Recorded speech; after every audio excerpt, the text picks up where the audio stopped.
Chère auditrice, cher auditeur, bienvenue sur ce nouvel épisode bonus du podcast du site voixpoétique.com.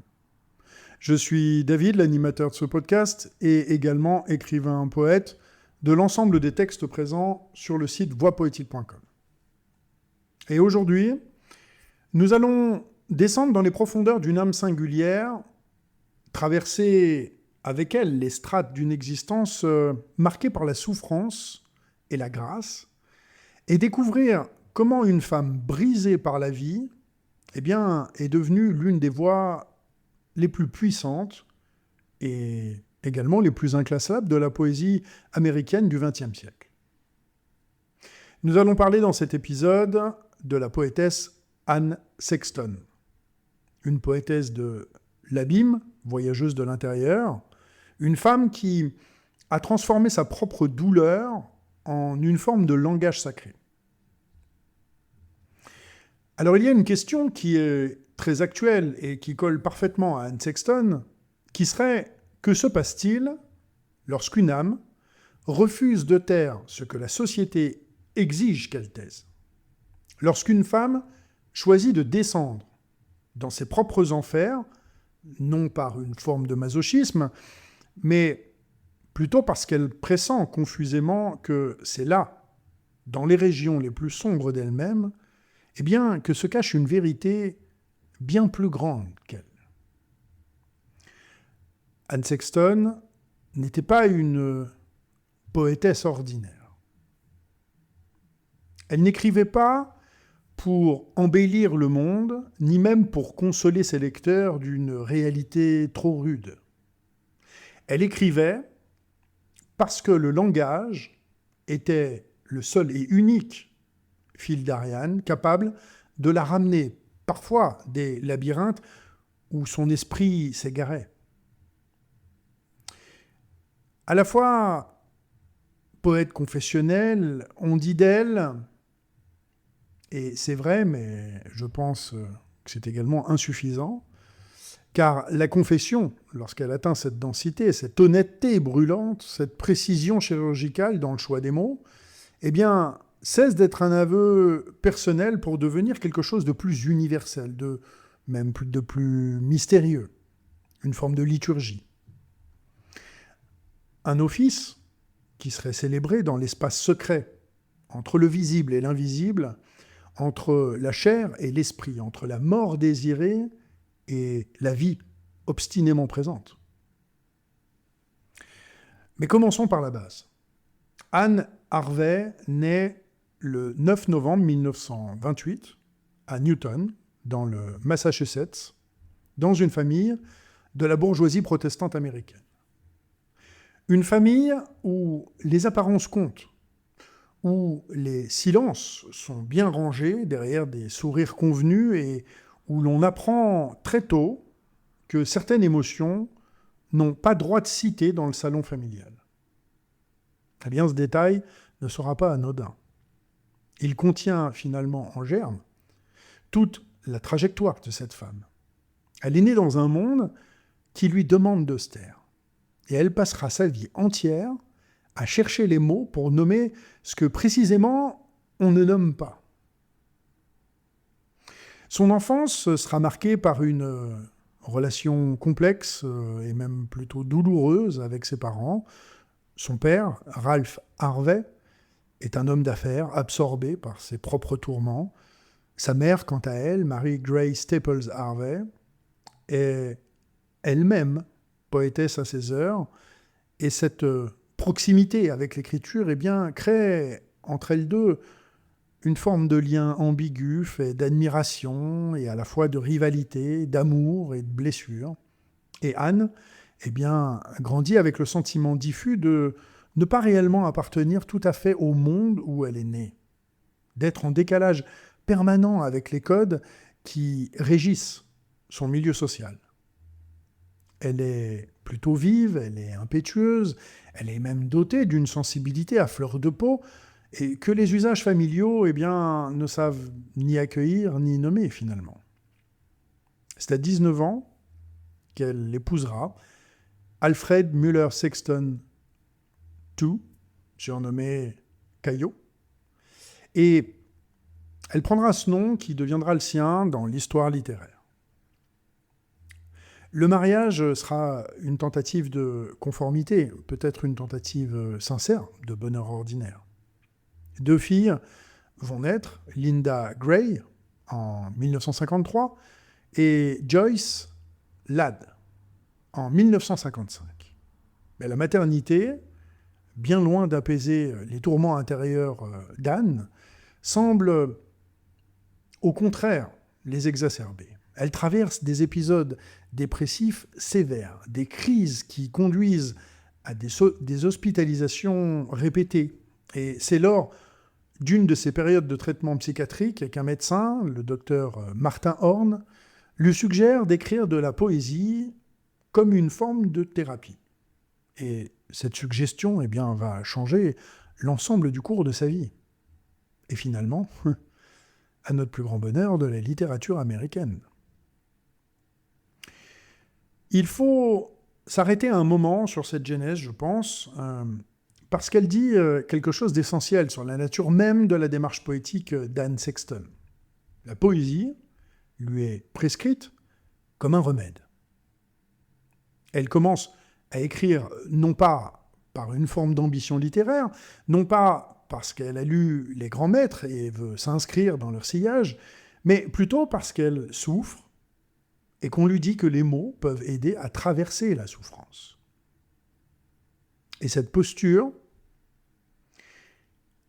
soit la poésie comme une forme d'acte de survie, comme une forme d'opération alchimique sur la douleur brute, ne la quittera absolument jamais. Elle est le fondement même de l'ensemble de son œuvre. Parce que c'est précisément ici que quelque chose d'alchimique se produit pour moi. Dans la tradition hermétique, l'alchimiste ne cherche pas à fuir la matière. Il l'épouse, il la pénètre, la soumet à des transformations successives pour en extraire ce qu'elle contient de plus subtil, de plus pur. L'œuvre au noir est la première étape de ce processus, vous le savez. Il faut descendre dans la dissolution, accepter la putréfaction de ce qu'on croyait solide, pour que quelque chose de nouveau puisse enfin naître. Anne Sexton, sans jamais, bien sûr, avoir lu aucun traité alchimique, accomplit exactement ce mouvement. Elle prend la matière brute de sa vie, soit ses hospitalisations, ses tentatives de suicide, ses relations avec sa mère et ses filles, son corps de femme dans une Amérique qui n'a pas encore les mots pour parler de ce que vivent les femmes, et elle la soumet au feu du langage. C'est John Holmes, qui est un poète local, qui lui donnera ses premières leçons de versification à Boston. Mais c'est sa rencontre avec Maxine Cumin, en 1957, qui forge l'une des amitiés littéraires les plus profondes et à la fois les plus fécondes de la poésie américaine contemporaine. Les 2 femmes travailleront ensemble, se lisent leurs textes par téléphone, se corrigent mutuellement, s'encouragent dans les moments de doute, et cette fraternité créatrice est une donnée importante. Anne Sexton n'est pas une figure solitaire et romantique de l'artiste maudit. Elle cherche la communauté, l'échange, le regard de l'autre. Sa solitude est intérieure, elle est profonde, elle est presque métaphysique, mais elle ne se complaît pas dans une forme d'isolement. La rencontre qui va peut-être le plus profondément marquer sa formation poétique, c'est celle avec Robert Lowell. Robert Lowell, dont elle suivra les cours à Boston University à partir de 1958. Lowell est alors en train de forger ce qu'on appellera bientôt la poésie confessionnelle américaine. C'est un mouvement qui revendique le droit d'utiliser l'expérience personnelle, intime, parfois même honteuse, disons-le, comme matière poétique légitime. Sylvia Plath, et je vous renvoie sur le podcast qui la concerne, sur voixpoétique.com, suit exactement les mêmes cours que Anne Sexton. Les deux femmes se rencontrent d'ailleurs dans ce cadre. Et entre elles va naître une relation plutôt complexe, chargée d'admiration mutuelle et d'une forme de rivalité non dite. Deux âmes qui vont brûler du même feu, qui portent des blessures de même nature, mais qui les traitent de manière sensiblement différente. On a souvent comparé Anne Sexton et Sylvia Plath, et cette comparaison, bien que légitime, masque autant qu'elle révèle au final. Plath est une perfectionniste formelle, une architecte du poème, dont chaque mot est posé avec une précision glaciale. Sexton, quant à elle, est plus charnelle, elle est plus directe, parfois moins polie. Et cette impureté relative, eh bien, je trouve, est précisément ce qui lui confère sa puissance particulière. Elle n'aspire pas à la perfection, elle aspire plutôt à la vérité. Et même lorsque la vérité est laide, même lorsqu'elle est honteuse, même lorsqu'elle dépasse les limites de ce qu'une femme des années 50 et 60 est supposée dire d'elle-même. Il y a son premier recueil, To Bedlam and Part Way Back, qui paraît en 1960. Le titre est une déclaration de programme, Bedlam, l'asile, le monde de la folie, et le chemin du retour partiel, incertain, vers un monde qui se recompose. Eh bien, dans ce premier livre, Sexton plonge dans des hospitalisations psychiatriques avec une franchise qui scandalise autant qu'elle fascine. Elle parle de l'électrochoc, de l'aliénation, du regard des soignants, de la désorientation temporelle qui provoque la maladie mentale. Mais déjà, dans ce premier recueil, eh bien, quelque chose va transcender le simple témoignage clinique. Le poème devient une forme de rituel. Il y a une qualité que je trouve quasi liturgique dans la manière dont Sexton organise sa confession. La répétition des images, le retour des mêmes thèmes sous des angles différents. Il y a aussi la construction d'un univers symbolique que je trouve tout à fait cohérent. Et c'est dans cette cohérence symbolique, justement, qu'il faut chercher la dimension véritablement spirituelle de l'œuvre de Sexton.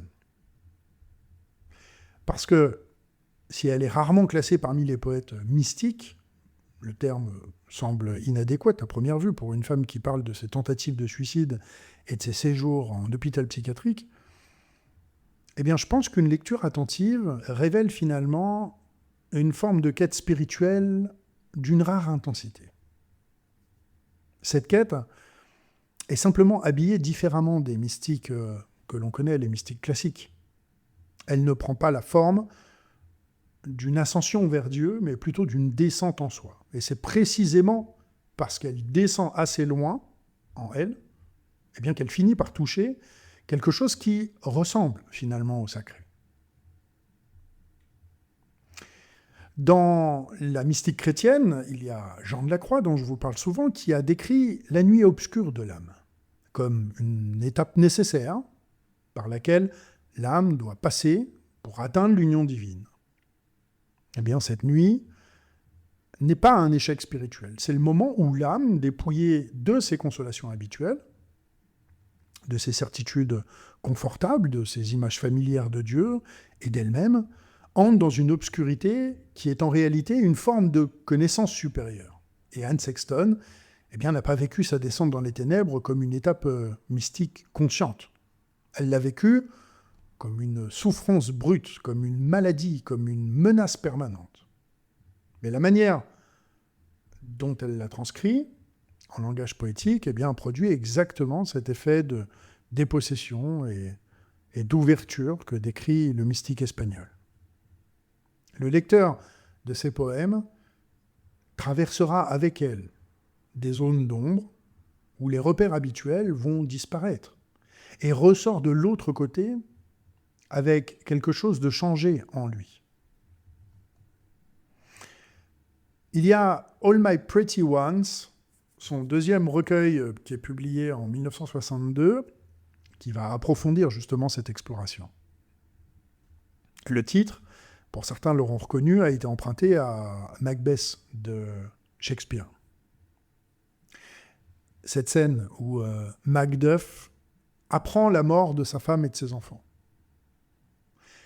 Eh bien, ce choix est significatif. Sexton puise ses références dans les grands textes de la culture occidentale, les réinterprète, les féminise et les confronte à sa propre expérience. Eh bien, dans ce recueil, elle affronte la mort de ses parents. Son père d'abord, sa mère ensuite. Tous les deux sont disparus à quelques mois d'intervalle, dans l'année 1959. La douleur du deuil, ici même, eh bien, est travaillée avec une minutie d'orfèvre.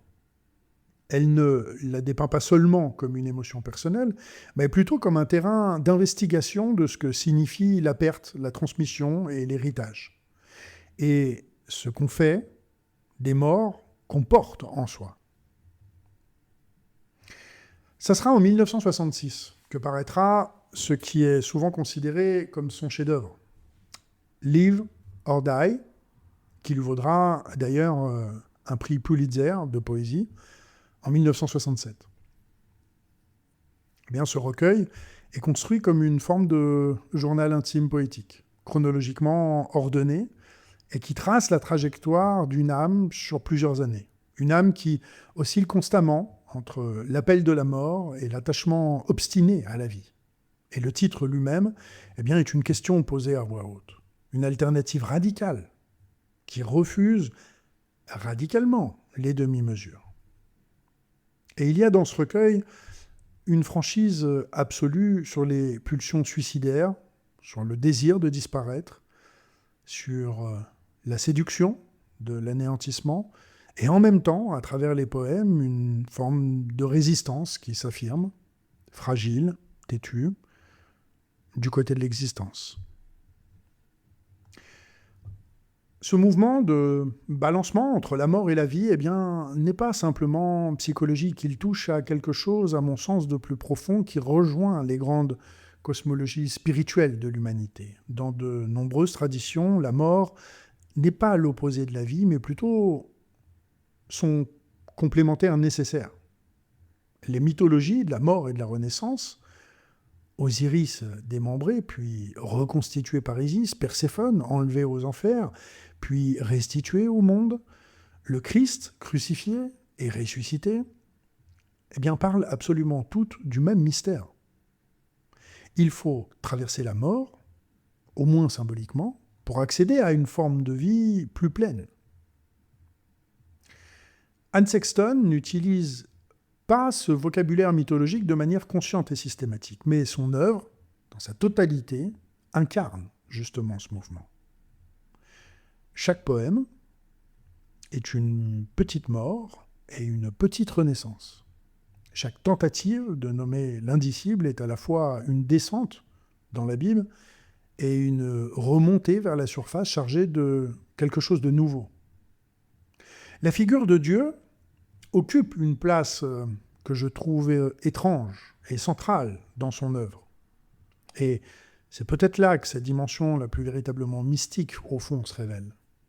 Elle a grandi dans le protestantisme américain, mais sa relation au divin n'a jamais été simple ni réellement apaisée. Elle est en querelle avec Dieu, autant que finalement en quête de lui.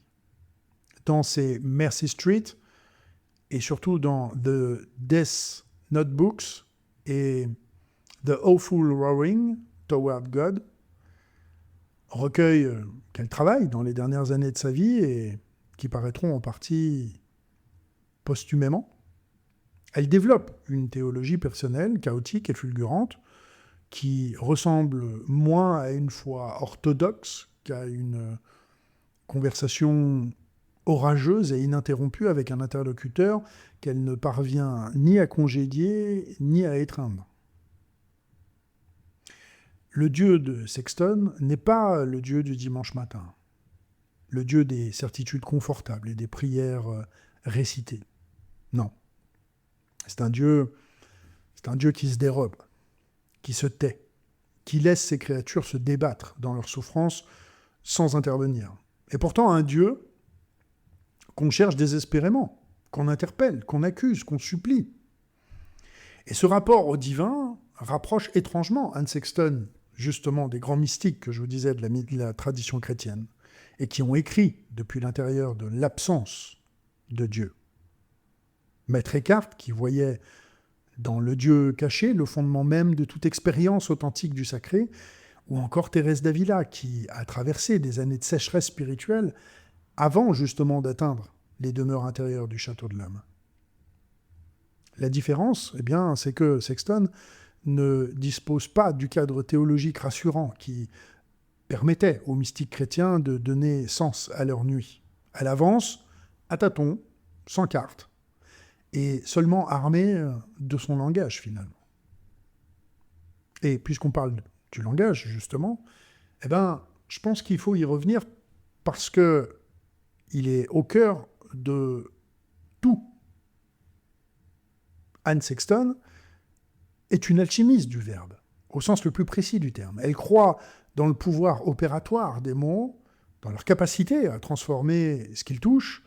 Elle ne décrit pas sa souffrance, elle l'opère. Elle la transmute en quelque chose d'autre. Et cette croyance dans le pouvoir magique du langage rejoint justement toutes les traditions très anciennes et présente dans toutes les cultures humaines. Le verbe comme acte créateur, comme puissance de transformation de la réalité. Dans la Kabbale hébraïque, les lettres de l'alphabet divin sont les briques avec lesquelles le monde a été construit. Dans l'hermétisme, le logos, le verbe, est la force organisatrice du cosmos. Et Anne Sexton, sans connaître absolument ces traditions, je pense tout du moins, en réactive intuitivement quelque chose d'essentiel. L'idée que nommer, c'est créer, et que mettre en mots, eh bien, c'est exercer un pouvoir sur ce qu'on nomme. Ces images poétiques sont travaillées avec une précision qui va bien au-delà du simple effet esthétique. Elle construit des univers symboliques qui sont tout à fait cohérents et récurrents. Les oiseaux qui reviennent comme des figures d'une liberté à la fois désirée et impossible, la mer comme symbole de ce qui déborde et engloutit, la cuisine et les objets domestiques comme territoire de l'enfermement féminin, mais aussi parfois de sa subversion, la mort personnifiée comme un amant ou un père, figure ambiguë qui séduit et effraie tout à la fois. Eh bien, ce bestiaire symbolique, cette géographie intérieure récurrente, donne justement à son œuvre une unité qui transcende les livres individuels. Et pris dans son ensemble, eh bien, ces recueils forment un seul et unique grand poème, une seule longue méditation sur ce que signifie être vivant, être femme, être en souffrance, être en quête. Il y a une dimension féministe de son œuvre qui mérite également, je pense, qu'on s'y arrête. Non pas pour la réduire à une sorte de manifeste politique, mais parce qu'elle s'enracine dans quelque chose de plus profond qu'une prise de position idéologique. Sexton écrit à une époque où le corps des femmes, comme je vous le disais tout à l'heure, leur psyché, leur désir, leur douleur, eh bien, n'ont pas encore droit à la parole dans la littérature dite sérieuse. Et elle brise ce silence avec une audace qui, à l'époque, va scandaliser les milieux littéraires conservateurs. Elle parle de la menstruation, elle parle de l'avortement, elle parle de la maternité, dans ces dimensions les moins idéalisées, de la sexualité féminine, de la folie comme expérience genrée. Et ce faisant, elle ouvre un espace qui n'existait pas encore, un espace où d'autres femmes pourront ensuite se reconnaître pour s'exprimer. Mais je vous le disais, ce geste n'est absolument pas uniquement politique. Il est aussi spirituel, au sens où il participe d'une réhabilitation du féminin comme catégorie justement du sacré. Le principe féminin est associé aux puissances de l'abîme, de la nuit, les puissances de l'eau, de la réception, par opposition au principe masculin, qui est plutôt orienté sur la lumière, sur la hauteur, sur l'action. La mysticienne rhénane, Hildegarde de Bingen, avait développé une théologie de la viriditas, la verdeur, la force vitale, dans laquelle le féminin occupait une place centrale dans l'économie du divin. Et Anne Sexton, dans un registre radicalement différent, procède à quelque chose de tout à fait analogue. Elle réhabilite les zones d'ombre, les expériences taboues, les territoires de l'existence féminin que la culture officielle refoule ou minimise et leur confère une dignité, une signification, une lumière propre. Les années 60 et 70 voient Anne Sexton devenir une figure publique importante de la scène poétique américaine. Elle enseigne, elle donne des lectures, elle forme des étudiants qui deviendront à leur tour des voix importantes, et parmi eux, des poètes comme Linda Gray Sexton, sa propre fille, qui héritera de l'écriture comme d'un don et d'un fardeau mêlé. Elle crée même un groupe de rock avec lequel elle performe ses poèmes. Her Kind, du nom de l'un de ses textes les plus célèbres. Et bien dans une tentative d'élargir l'audience de la poésie, de la sortir des cercles universitaires, pour la ramener vers quelque chose de plus direct et de plus viscéral, de plus musical. Parce que la musicalité est une dimension fondamentale de son écriture. Ses poèmes sont conçus pour être entendus autant que lus. La ponctuation, les répétitions, le jeu sur les consonances et les assonances, eh bien, crée un rythme qui s'impose à l'oreille intérieure du lecteur comme une incantation.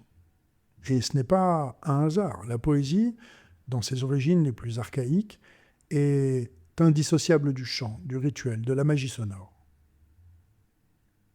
Les chamans sibériens, les bardes celtes, les griots d'Afrique de l'Ouest, eh bien, tous utilisent la puissance du rythme et de la répétition sonore pour modifier l'état de conscience de leurs auditeurs, pour ouvrir des passages entre le monde ordinaire et les dimensions plus subtiles de l'existence. Sexton, consciemment ou non, eh bien, retrouve quelque chose de ce pouvoir chamanique. Ses lectures publiques étaient connues pour leur intensité particulière, leur capacité à transporter l'auditoire dans un état d'attention et d'émotion peu ordinaire. Son dernier recueil, publié de son vivant, The Death Notebooks, dont je vous parlais tout à l'heure, est paru en 1974, et quelques semaines seulement avant sa mort, est une exploration directe et frontale de la mort comme horizon, comme destination, comme interlocutrice. Elle y développe une théologie de l'après-mort qui est moins une croyance affirmée qu'une série de questions posées dans l'obscurité, une navigation à vue dans les eaux du mystère ultime. Dans certains textes de ce recueil, il y a quelque chose de mystérieusement serein qui fait son apparition. Non pas la résignation passive, mais plutôt une forme d'acceptation étrange, presque tranquille, qui coexiste avec la terreur, mais aussi avec le désir. Le 4 octobre 1974, Anne Sexton met fin à ses jours dans le garage de sa maison de Weston, dans le Massachusetts. Elle a 45 ans. Derrière elle se trouve une œuvre considérable, une dizaine de recueils, une influence durable sur plusieurs générations de poètes, femmes comme hommes, qui ont appris d'elle qu'il était possible, voire même nécessaire, de descendre au cœur de sa propre obscurité pour en rapporter quelque chose de vrai. Sa mort a parfois conduit à une lecture réductrice de son œuvre, celle d'une poète maudite, dont la fin tragique serait en quelque sorte la conclusion logique d'une vie et d'une écriture placée sous le signe de la destruction. Cette lecture est à la fois compréhensible, mais totalement insuffisante. Car ce qui caractérise véritablement Sexton, eh bien, ce n'est pas la complaisance dans la mort, mais la lutte acharnée pour la vie. Une lutte qu'elle a menée dans les mots, qu'elle a menée dans le langage, dans le poème comme une forme de lieu d'une résistance qui, même si elle ne fut pas victorieuse au bout du compte, pour elle tout du moins, eh bien, fut réelle. Elle fut intense et productrice d'une œuvre qui continue aujourd'hui à parler aux vivants. Théodore Adorno a dit que la poésie est une promesse de bonheur. Et non pas le bonheur accompli et livré, mais la promesse de sa possibilité. Et dans cette perspective, eh bien, chaque poème d'Anne Sexton, si sombre soit-il, est une promesse. La promesse que la souffrance peut être dite et que ce qui est dit peut être transformé, que la transformation est une forme de survie. Et cette promesse n'a pas tenu pour elle dans sa vie propre, mais elle tient dans ses textes, et au final, c'est peut-être là l'essentiel. Les traditions initiatiques de l'Égypte ancienne, au mystère d'Éleusis, en passant par les sociétés secrètes de la Renaissance, ont toujours su que la descente aux enfers, la catabasis, est une étape nécessaire de tout voyage spirituel authentique. Ulysse descend aux enfers pour parler aux morts et apprendre ce que les vivants ne savent pas. Orphée descend pour chercher Eurydice. Et même s'il échoue à la ramener, eh bien, sa descente produit une musique que le monde entier entend encore. Anne Sexton a fait sa propre catabasis, à sa manière, selon ses propres termes. Elle en a rapporté, au fond, une musique singulière, âpre et lumineuse à la fois, qui continue de résonner dans l'oreille de quiconque prend le risque de l'entendre vraiment. Je vous invite maintenant à découvrir l'un des textes les plus emblématiques d'Anne Sexton, son poème intitulé Her Kind.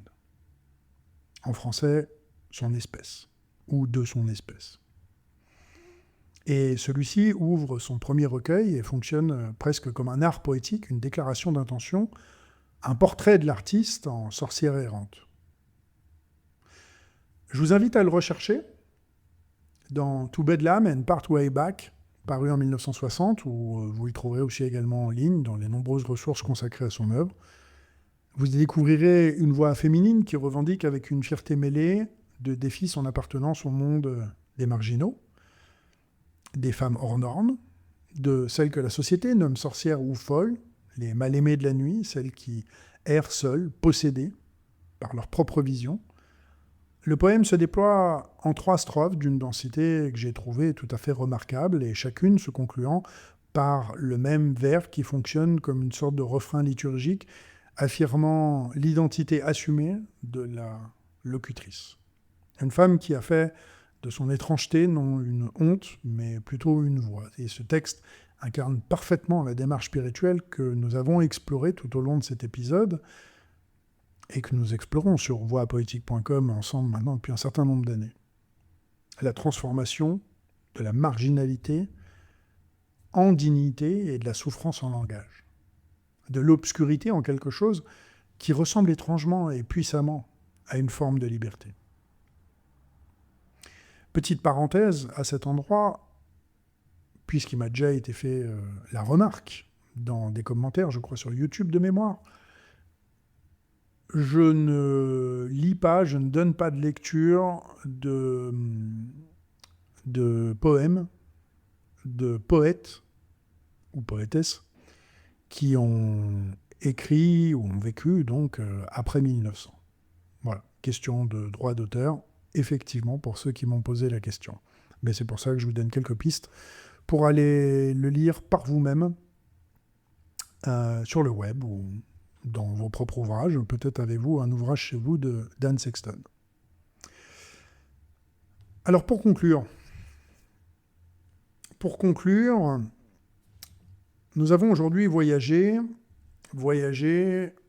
d'une manière qui n'a pas toujours emprunté des chemins très faciles, mais qui, au final, je l'espère, vous aura conduit vers quelque chose d'essentiel. Car c'est peut-être cela, le legs finalement le plus précieux de cette femme que je trouve extraordinaire. Elle nous rappelle que la beauté peut naître des endroits les plus improbables, et que la parole la plus vraie est souvent celle qu'on hésitait le plus à prononcer. Que les territoires de la souffrance, lorsqu'ils sont traversés avec courage et lucidité, recèlent des trésors que les chemins confortables ne donnent jamais à voir.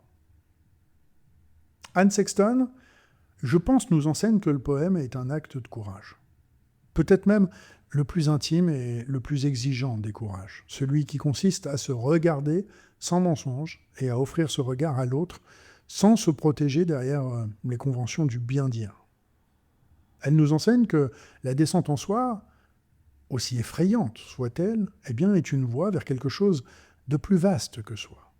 Et elle nous enseigne que le langage, lorsqu'il est habité par une véritable intention de vérité, possède un pouvoir de transformation que rien d'autre ne peut lui disputer. Pour chacun d'entre vous qui traversez, peut-être en ce moment, au moment où vous m'écoutez, des zones d'ombre, qui portez des silences que vous n'avez pas encore trouvés, sur lesquels vous n'avez pas encore trouvé les mots pour rompre, je pense qu'Anne Sexton est une présence fraternelle et lumineuse, précieuse pour vous. Non pas parce qu'elle a tout résolu, non pas parce que son chemin s'est achevé dans la paix, mais parce qu'elle a eu l'audace de chercher jusqu'au bout, avec tout ce qu'elle était. Et cette audace-là, elle reste, elle vibre dans chacun de ses poèmes, comme une invitation à oser, à votre tour, descendre un peu plus profondément en vous-même. Non pour vous y perdre, bien évidemment, mais pour y trouver ce trésor que vous seul pouvez ramener à la surface. La poésie, au fond, n'est jamais une affaire de mots seuls. C'est une affaire d'âme. Et l'âme d'Anne Sexton, turbulente et magnifique, continue de brûler dans ses pages pour tous ceux qui acceptent d'approcher la flamme.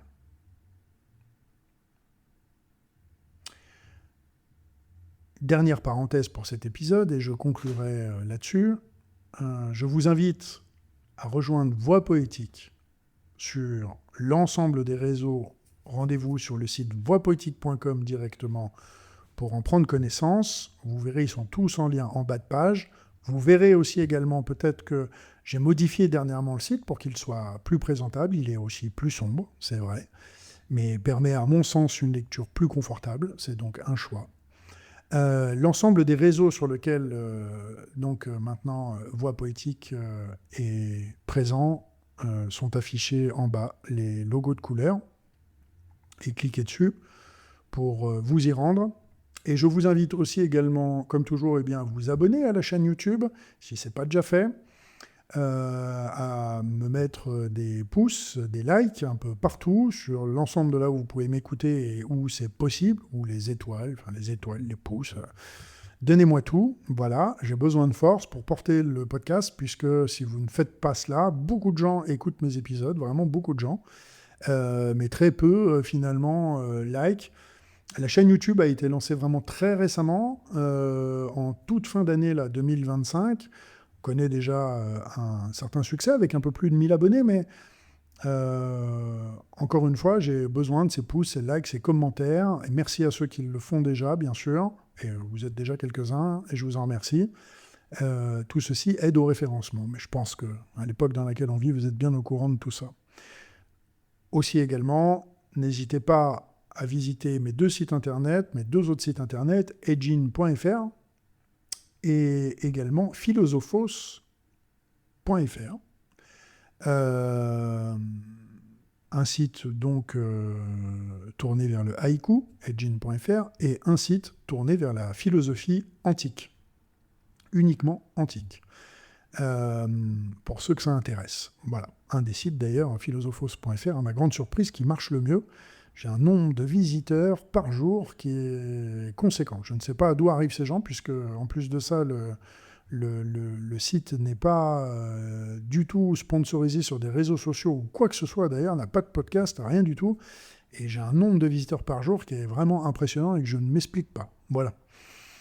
Ceci étant dit, je conclus en vous disant que c'était David pour le podcast de voixpoétique.com.